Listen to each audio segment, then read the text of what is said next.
నమస్కారం. శ్రీమద్భగవద్గీత మొదటి అధ్యాయం 4వ పద్యం. అత్ర శూరా మహేశ్వాసా భీమార్జున సమాయుధి యుయుధానో విరాటశ్చ ద్రుపదశ్చ మహారథః. మళ్ళీ అత్ర శూరా మహేశ్వాసా భీమార్జున సమాయుధి యుయుధానో విరాటశ్చ ద్రుపదశ్చ మహారథః.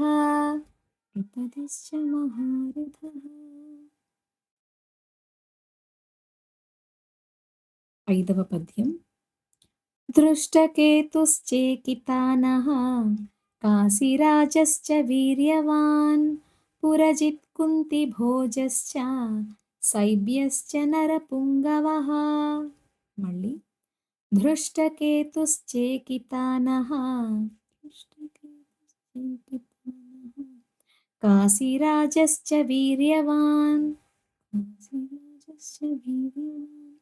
पुरजित् कुन्तिभोजश्च सैभ्यश्च नरपुङ्गवः.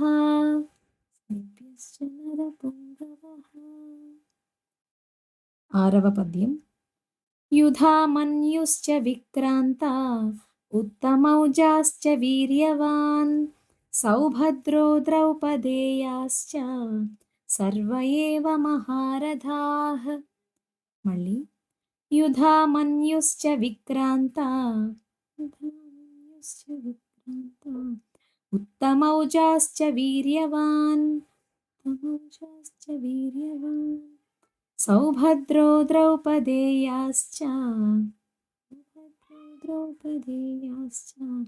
సర్వ ఏవ మహారథాః. ధన్యవాదములు.